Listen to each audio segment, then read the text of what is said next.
Right, breaking news చూస్తున్నాము. Sensational director Ram Gopal Varma ఆయనకు రెండోసారి నోటీస్ ఇవ్వడం జరిగింది. నేను రాలేను విచారణకు అని చెప్పేసి ఆర్జీవి ప్రకాశం జిల్లా ఒంగోలు తాలూకా సిఐకి వాట్సాప్ లో మెసేజ్ చేశారు. నేను విచారణకు హాజరు కాలేను, షూటింగ్ పనుల్లో బిజీగా ఉన్నాను, నాకు ఒక 4 రోజులు టైం కావాలని చెప్పేసి ఆర్జీవి వాట్సాప్ మెసేజ్ స్థానిక సిఐకి చేయడం జరిగింది. ఈ నేపథ్యంలో ఆర్జీవి నోటీస్ తీసుకున్నాడు, నవ్వుకుంటూ నోటీస్ తీసుకున్నాడు.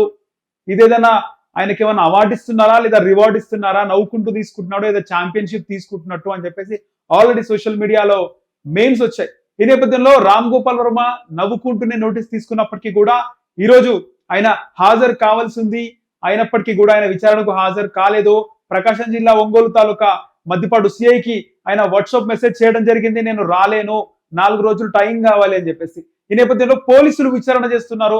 రామ్ గోపాల్ వర్మ నిజంగా షూటింగ్ స్పాట్ లో ఉన్నాడా, షూటింగ్ లో ఉంటే ఇంతకది ఏ సినిమా షూటింగ్ అని కూడా పోలీసులు విచారిస్తున్నారు. ఈ నేపథ్యంలో రామ్ గోపాల్ వర్మకి నోటీస్ ఇచ్చిన తర్వాత ఆయన హాజరు కా నేపథ్యంలో ఈ కేసుకు సంబంధించి నాకు 2-3 వారాలు గడువు కావాలి, నేను ఇప్పట్లో హాజరు కాలేను అని చెప్పేసి రామ్ గోపాల్ వర్మ హైకోర్టును ఆశ్రయించారు.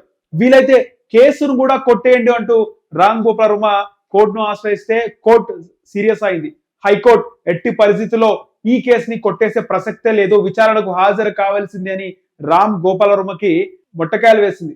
సో ఆర్జీవి నవ్వుకుంటూ నోటీస్ తీసుకొని ఇప్పుడు వెళ్ళకపోవడం ఏంటి అంటూ ఈ ఆయన పైన చాలా వరకు నెటిజన్లు ముఖ్యంగా కూటమి అభిమానులు మండిపడుతున్నారు.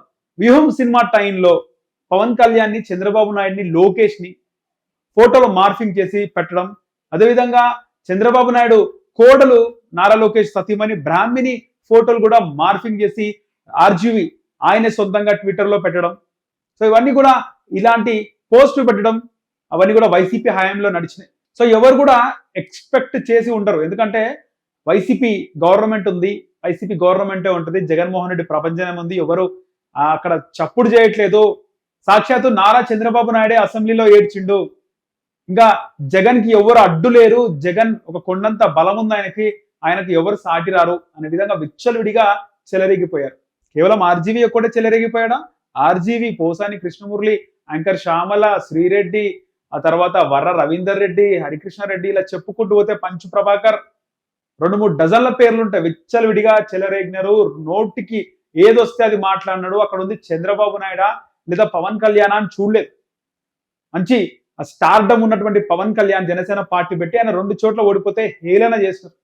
సో ఆయన కూడా ఆయన ప్రజల్లో ఉన్నాడు. పవన్ కళ్యాణ్ 2 పెళ్లిళ్ళు 3 పెళ్లిళ్ళు, ప్యాకేజీ స్టార్ అని, దత్తపుత్రుడని రకరకాల మాటలు మాట్లాడడం. ముఖ్యంగా ముఖ్యమంత్రి జగన్మోహన్ రెడ్డి, అప్పటి ముఖ్యమంత్రిగా ఉన్నటువంటి జగన్మోహన్ రెడ్డి, మాజీ ముఖ్యమంత్రి జగన్మోహన్ రెడ్డి అప్పట్లో ఆయన మాట్లాడుతూ ఆయన ప్రభుత్వ పథకాలకు సంబంధించి ప్రభుత్వ మీటింగ్లు పెట్టి అక్కడ పవన్ కళ్యాణ్ గురించి ప్రస్తావిస్తుండే. కార్లు మార్చినట్టు పిల్లలను మారుస్తున్నాడు అని. అది ప్రభుత్వ కార్యమా లేకపోతే ఆయన పార్టీ మీటింగా? ప్రభుత్వ కార్యంలో కూడా పవన్ కళ్యాణ్ అటాక్ చేస్తున్నాడు. ఎందుకంటే పవన్ కళ్యాణ్ కున్న క్రేజ్ తెలుసు. కాపు సామాజిక వర్గం ఆంధ్రప్రదేశ్ లో ఏ విధంగా ప్రభావితం చేస్తుంది ఎన్నికలు అని చెప్పేసి జగన్ కి తెలుసు. కాబట్టి జగన్ ని, చంద్రబాబుని విపరీతంగా అటాక్ చేయడం, ట్రోల్ చేయడం.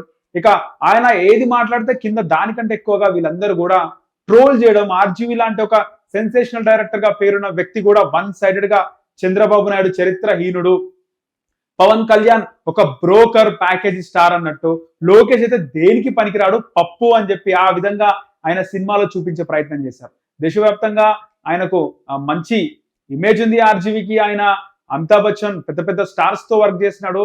మంచి పేరున్న ఆర్జీవి మళ్ళీ తెలుగులోకి వచ్చి వన్ సైడెడ్ గా వీళ్ళని చరిత్ర హీరోలుగా, అటు జగన్ ని పెద్ద హీరోగా చూపించాడు. కానీ ఇప్పుడు ఎన్నికల తర్వాత ఆంధ్రప్రదేశ్ ప్రజలు మంచి గుణపాఠం చెప్పినట్టు అయింది. గుణపాఠం తర్వాత కూడా వెంటనే ఏదైతే వైసీపీ హయాంలో కక్షపూరితమైనటువంటి చర్యలు ఏ విధంగా ఉంటాయో నాకు బాగా గుర్తుంది. వైసీపీ గెలిచిన రోజే, ఆ రోజు సాయంత్రమే ఒక యాటను, మేకను కోసి వైఎస్ఆర్ విగ్రహానికి వాళ్ళు అభిషేకం చేశారు ఆ రక్తంతో. ఆ క్రూరత్వం ఏందని చూపించారు. వైసీపీ గెలిచిన కొన్ని గంటలు గడవక ముందుకే టీడీపీ స్టిక్కర్లు కనబడ్డ అద్దాల కార్లని కూడా పాల్గొంటున్నారు. ఏ కార్లకైతే టీడీపీ ఇక్కడ జనసేన స్టిక్కర్లు ఉన్నాయో మొత్తం పలగొట్టడం, టీడీపీ దెమ్మలు విరగొట్టడం, జెండాలు పీకేయడం, రకరకాల ప్రయత్నాలు చేసినారు. సో అంతా విచ్చలవిడిగా చెలరేగిపోయారు. జగన్మోహన్ రెడ్డి కూడా ఎవరిని వారించే ప్రయత్నం చేయలేదు. కానీ కూటమి ప్రభుత్వం వచ్చిన తర్వాత ఇటు చంద్రబాబు గాని, ఇటు పవన్ కళ్యాణ్ గాని కార్యకర్తలు ఏం చేస్తారు? కార్యకర్తల్ని మనం వాంటల్లీ టార్గెట్ చేయొద్దు. ఎవరు కూడా వాళ్ళు సంయమనం పాటించాలి, కంట్రోల్ తప్పొద్దని క్యాడర్‌కి వాళ్ళు వివరించారు. సో ఎవరైతే ఈ బోరుగడ్డ అనిల్ గారి దగ్గర నుంచి ఇప్పుడు ఆర్జీవీ వరకు ఎవరెవరైతే విచ్చలుడిగా చెలరేగిపోయినారో వాళ్ళందరి పైన చర్యలు ఎక్కువగా తీసుకోలేదు. కానీ రీసెంట్ గా పవన్ కళ్యాణ్ గత ముఖ్యమంత్రిని బహిరంగంగా చంపేస్తాను, నాకు 10 నిమిషాలు టైం ఇవ్వండి అనే వ్యక్తిని ఎందుకు అరెస్ట్ చేయట్లేదు, అరెస్ట్ చేయడానికి కులం ఏమైనా అడ్డం వస్తుందని ఆయన ఒక్క కూటమి ప్రభుత్వంలోని హోంమంత్రిని ఆయన బహిరంగంగా విమర్శించడంతో చర్యలు స్టార్ట్ అయినాయి. లైన్ గా ఇక ఒక్కొక్క కౌంట్ డౌన్ స్టార్ట్ అయింది. ఇప్పటివరకు పెద్ద పెద్ద అరెస్టు జరగలేదు. పోసాని, ఆర్జీవి లేదా శ్రీరెడ్డి ఇలాంటి అరెస్టులు జరగలేదు. కానీ ఖచ్చితంగా డే బై డే అరెస్టులు జరుగుతాయి. ఈ ప్రభుత్వం కూడా వెంటనే అరెస్ట్ చేసి లేదా చిత్రహింసలు పెట్టి లేకపోతే వాళ్ళు చేసిన తప్పుకే శిక్ష వేస్తే వెంటనే వేస్తే ప్రజలు కూడా కక్షపూరితంగా వ్యవహరిస్తున్నారు అని తెలిసి వాళ్ళు విడతల వారీగా మెల్లిమెల్లిగా రెస్పాండ్ అవుతున్నారు. కానీ ఆర్జీవి ఈరోజు ఆయన హాజరు కాలేదు విచారణకు సంబంధించి. 4 రోజులు టైం అడిగిండు. 4 రోజులు చూస్తుంటేనే 4 రోజులు వచ్చేస్తాయి. 4 రోజుల తర్వాత ఆర్జీవి పరిస్థితి ఏంది? ఆర్జీవిని విచారించిన తర్వాత ఆయనకు ఎలాంటి శిక్ష పడుతుంది, ఆయన జైలుకు వెళ్ళే అవకాశం ఉందా అని చాలా మంది ఈగర్గా వెయిట్ చేస్తున్నారు.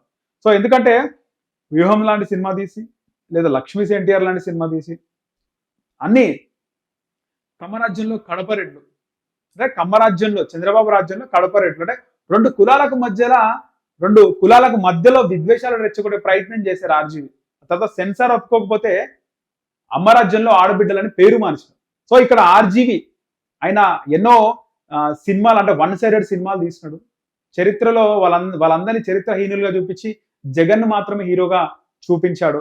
అలాంటి ఆర్జీవిని ఖచ్చితంగా విచారణలో ఏ విధంగా ప్రశ్నిస్తారు? ముఖ్యంగా ఒక 2 తెలుగు రాష్ట్రాల్లోనే 2 పెద్ద కుటుంబాలకు సంబంధించినటువంటి వ్యక్తి మహిళ బ్రాహ్మణి.